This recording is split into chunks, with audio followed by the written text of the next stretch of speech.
வணக்கம். செல்வகுமாரின் சிறப்பு வானிலை அறிக்கை. இந்த தலைப்பில் இன்றைக்கு உங்கள் ஊரிலே மழை பொழியாததற்கான காரணம் என்ன? சில ஊர்களுக்கு நீண்ட காலமாகவே மழை இல்லை, ஆனால் சில ஊர்களிலே தினசரி பெய்கிறது, அடிக்கடி பெய்கிறது. இதற்கு காரணம் என்ன என்பது குறித்த ஆய்வறிக்கை. அந்த இடத்துல எப்பொழுது மழை பொழியும் என்பதற்கான அறிக்கையும், அதிகாரப்பூர்வ வானிலை அறிக்கைக்கும் இந்திய வானிலை ஆராய்ச்சித்துறை அறிக்கையை பார்க்கவும். 2025 ஆகஸ்ட் 26 செவ்வாய்க்கிழமை மாலை ஆய்வறிக்கை. சரி, உதாரணமாக ஒவ்வொரு மாவட்டமாக பார்த்துட்டே வருவோம். ஏன்னா நிறைய பிரச்சனைகள் இருக்கு சார். முதல்ல தெற்கே இருக்கக்கூடிய திருநெல்வேலி மாவட்டம் ராதாபுரம். சார், ராதாபுரத்திற்கு மழை பெய்வதில்லை, எப்போ பெய்யும், ஏன் எங்கள் ஊருக்கு பெய்ய மாட்டது? இப்படி ஒவ்வொரு ஊராக பார்த்துட்டே வந்துடுறேன். நிறைய இடங்களுக்கு தகவல் உங்களுடைய வேதனையை தெரிவித்திருக்கிறீர்கள். ஏன் பெய்யவில்லை என்று பல்வேறு விதமான ஒரு வேதனை. அப்படின்னா நாங்கள் என்ன பாவம் பண்ணோம், தெய்வம் ஏன் எங்களை இப்படி செய்கிறது, இப்படியெல்லாம் நிறைய வார்த்தைகளை போட்டிருக்கீங்க. அதுக்காக சொல்கிறேன். முதல்ல ராதாபுரத்தை பார்ப்போம். எல்லா புறமும் சொல்ல போகிறேன், எல்லா ஊரும் சொல்ல போகிறேன். தெற்கிலிருந்து ஆரம்பிச்சிருக்கோம். இப்போது இங்கே தான் ராதாபுரத்தில் நீண்ட காலமாக மழை இல்லை. ராதாபுரத்துக்கு மழை பெய்யணும்னா எப்படிப்பட்ட வானிலை அமைப்பு இருக்கணும் தெரியுமா? ஒன்று, தென்மேற்கு பருவமழை வலுவாக பெய்யணும். அதாவது கன்னியாகுமரியில் கொல்லங்கோடு பெய்கிற மழை மார்த்தாண்டம், களியக்காவிளை, தக்கலை எல்லாம் தாண்டி நாகர்கோவில், வடசேரி எல்லாம் தாண்டி அப்படியே அதாவது ஆரல்வாய் மொழி வழியாக வரக்கூடிய அந்த சாரல் ராதாபுரத்துக்குள்ள நுழையணும்.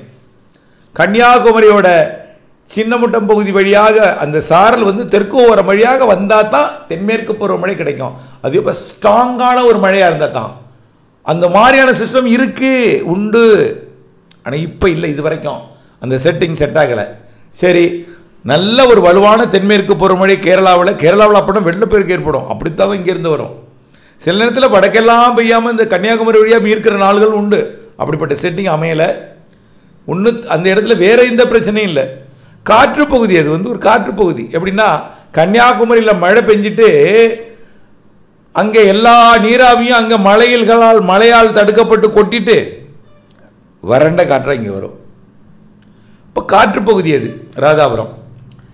சரி, இந்த காற்றும் இல்லாமல் இருந்தால் தான் அங்கே மழை பெய்யும். எப்போ காற்று இல்லாமல் இருக்கும்? சிஸ்டமே இருக்கக்கூடாது. கடலில் எந்த வித சிஸ்டமும் இருக்கக்கூடாது. காற்றே திசை மாறி இருக்கணும். தென்மேற்கு பருவமழை முற்றிலுமாக நின்று இருக்கணும். அப்பத்தான் அந்த ராதாபுரம் பகுதியில் இடி மழை பொழிவு வெப்பச்சலனத்தின் காரணமாக பொழியும். கொஞ்சம் காற்று சுழற்சி இலங்கிட்டு இருந்தால் நல்லா இருக்கும். அதுமாரி செட்டிங்லாம் இருக்குது, பொழியும். ஓகேயா, முடிஞ்சு போச்சு. அது வேறு எந்த பிரச்சனையும் இல்லை. செட் ஆகுதில் தான் பிரச்சனை. சரி, தூத்துக்குடி மாவட்டம். தூத்துக்குடியே மழையே பெய்ய மாட்டேங்குது. தூத்துக்குடி மாவட்டத்தோட சராசரி பார்த்தீங்கன்னா, அதாவது 28.8 மில்லிமீட்டர் இன்னைக்கு வரைக்கும் சராசரி மழை. அவ்வளோ ரொம்ப குறைவு தான். அப்படின்னா 28 மில்லிமீட்டர்னு எவ்வளவு? 2.8 சென்டிமீட்டர் தான். சரி, 3 சென்டிமீட்டர் வச்சுங்க. நான் ஏற்கனவே சொன்னேன், இப்போ கொஞ்சம் சராசரி கூடி இருக்கு. தூத்துக்குடி மாவட்டத்தோட சராசரி மழையே 2.5 சென்டிமீட்டர் தான் இருந்துச்சு தென்மேற்கு பருவமழை காலத்தில். இப்போ இந்த தேதியில் கூட 2.8 இருக்கு சென்டிமீட்டர். இப்போ 3 சென்டிமீட்டர் இந்த நாளிலே பெய்ய வேண்டியிருக்கு. அப்போ ஏற்கனவே பெய்திருக்குது.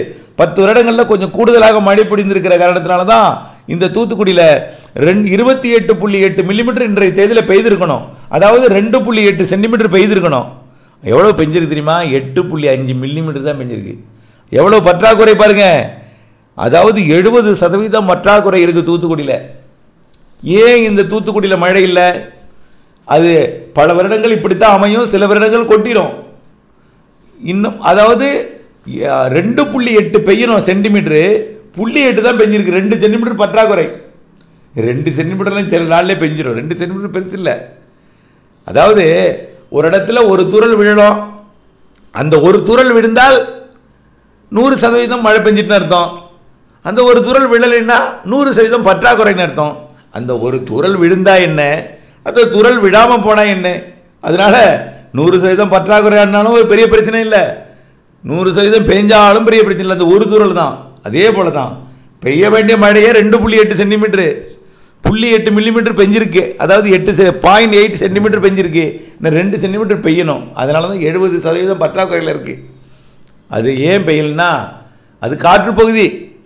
செங்கோட்டை வழியாக வரக்கூடிய காற்று, அதாவது புனலூர் ஆரியங்காவு கணவாயிலேருந்து வரக்கூடிய காற்று அது அப்படியே கயத்தார் வழியாக வரும். அந்த கயத்தார் பெய்யல விட தான் அந்த 8 மில்லிமீட்டரும். அது புரிஞ்சுங்க முதல்ல. அந்த 8 மில்லிமீட்டரும் கயத்தாரில் பெய்து தான் அதிகமாக. இந்த கயத்தாறு கோவில்பட்டி பகுதியில் பெய்யுது. அப்போ தூத்துக்குடியில் பெருசாக இல்லை, ஆனால் அதுக்கும் இருக்குது. அதுக்கு எப்போ பெய்யும்? தென்மேற்கு பருவக்காற்று நிசப்தமாகணும், இல்லைன்னா வங்கக்கடலில் ஒரு காற்று சுழற்சி உருவாகணும். கண்டிப்பாக அது உருவாகும். செப்டம்பரில் மழை பொழிவை கொடுக்கும். புரியுதுங்களா? வறண்ட காற்று தான் இப்போ தூத்துக்குடிக்கு வருது. அது இப்போ காற்று போய் தான். அது எங்கேருந்து வரும்? தூத்துக்குடிக்கு காற்று, தூத்துக்குடிக்கு வரக்கூடிய காற்று புனலூர்லேருந்து வரும். செங்கோட்டையில் குற்றாலத்தில் பெய்து விட்டு வரும். அங்கே உள்ள காற்று தான் இங்கே வரும். வலுவாக பெஞ்சதுன்னா கொஞ்சம் சாரல் வரும், இது வரைக்கும் கயத்தார் வரைக்கும். அப்படிப்பட்ட பெரிய வலு இந்த வருஷம் இல்லை. ஆனால் வடகிழக்கு பருவமழைலாம் சேர்த்து பெய்யுங்க, கவலைப்படாதீங்க. உங்கள் ஊரில் எந்த பிரச்சனையும் இல்லை. சராசரியாக 2.5 சென்டிமீட்டர் தான் தென்மேற்கு பருவமழையில். ஆனால் இப்போ வரைக்குமே 2.8க்கு இருக்குது. அதில் கொஞ்சம் சில வருடங்கள் கூடுதலாக பெய்ததுனால சராசரி கூடுதலாக காட்டிகிட்டு இருக்கு. அதை முதல்ல புரிஞ்சுக்கிங்க. ஓகேயா? சரி, விருதுநகர் ஏன் பெய்யல? விருதுநகர் மாவட்டம், தூத்துக்குடி மாவட்டம் இணையம் பகுதியாகிய பெருநாளி போன்ற பகுதியெல்லாம் கொஞ்சம் மழை பெஞ்சிருக்கு, பெருசாக இல்லை. அதுவும் காற்று போய் தான்.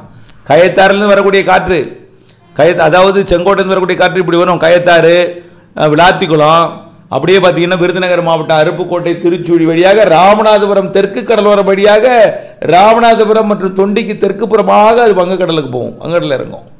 இப்போ அதுவும் காற்று போய் தான். அப்புறம் அதனால தான் ராமநாதபுரம் உள்பகுதி மழை பெய்யும், உள்பகுதி மழை பெய்யும். தெற்கு பகுதி காற்று பகுதி.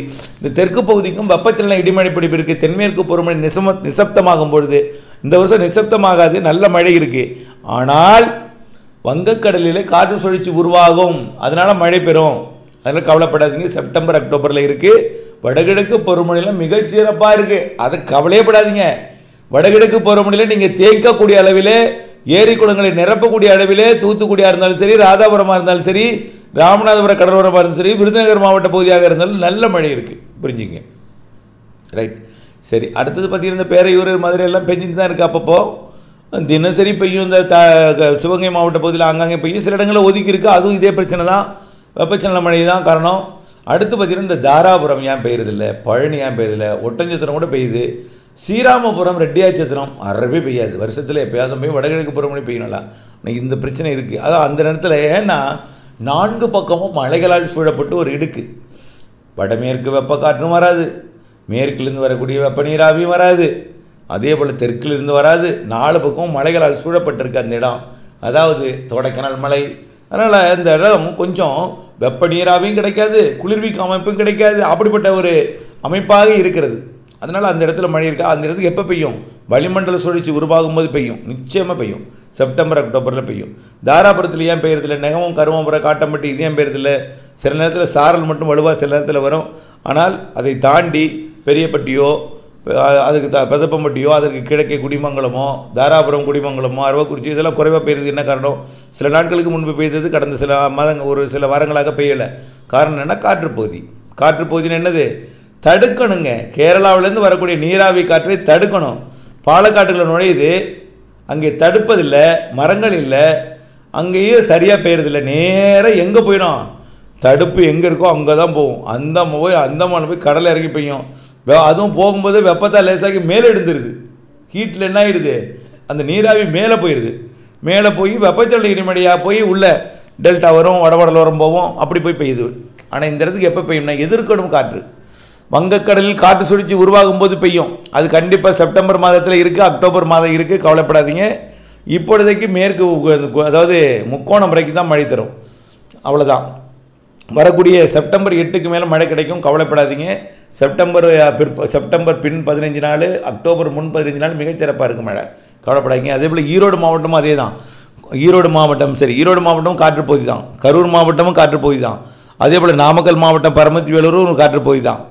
அதே போல் திருப்பூர் மாவட்டம் மத்திய பகுதி, அதாவது பொங்கலூர், அதே போல் காங்கேயம், வெள்ளக்கோயில், இது எல்லாமே காற்று பகுதி தான். திருப்பூரே காற்று பகுதி தான். எங்கே? கொடைக்கானல் மலை, நீலகிரி மலை மறைக்கும் போது கிழக்கு பகுதி தான் காற்று தடுக்கக்கூடிய, வெப்பச்சலனம் ஏற்படுத்தக்கூடிய இடங்கள். அதுதான் ஈரோடு மாவட்டம் வடக்கு பகுதி. சேலமில் வெப்பச்சலன மழைப்பொழிவு ஏற்படுத்தக்கூடிய பகுதி. இதெல்லாம் நல்ல மழை பொழிவு கொடுக்கும். இந்த வருஷம் கிருஷ்ணகிரி தருமபுரி நல்ல மழை பொழிந்திருக்கு, நல்ல மழை பொழிந்திருக்கு. ஆக பல்வேறு இடங்களுக்கு பிரச்சனைக்கு காரணம் காற்று பகுதியாக இருக்கிறது. காற்று பகுதிக்கு மழை உண்டு, காற்று சுழற்சி உருவாகும் போது மழை உண்டு. உங்கள் ஊரில் வேறு எந்த பிரச்சனையும் இல்லை. சார் காற்றாலை இருக்கிறதுனால எங்களுக்கு மழை இல்லையா அப்படின்னு கேள்வி.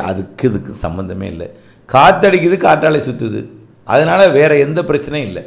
ஈரப்பதமான காற்றை அது வெப்பத்தால் லேசாக்கி விடுகிறது வெயில், அவ்வளவுதான். சார் நல்லா யோசிச்சு பாருங்கள், வேட்டி உருவிட்டு போகிற அளவுக்கு காற்று அடிச்சிருக்கு, ஆடி காற்று அடிச்சுதா இப்போது? அந்த மாதிரி காற்று இருக்கிறத நம்பி தான் காற்றாலை வச்சுருக்காங்களே தவிர மழையை காற்றாலை எதுவும் இடையூறு செய்யவில்லை என்பதை நீங்கள் புரிந்து கொள்ள வேண்டும்.